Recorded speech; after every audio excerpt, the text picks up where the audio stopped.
Headhunteria ei tule valita sillä perusteella, montako niin sanottua alan rekryä hän on hoitanut, tai sillä perusteella, montako referenssiasiakasta hänellä on sinun kilpailijasi piirissä.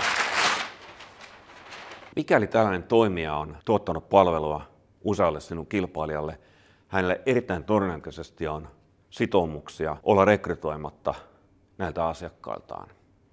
Ja se vaikuttaa suuresti siihen potentiaalisten kandidaattien määrään, mitä sinä ehkä saisit.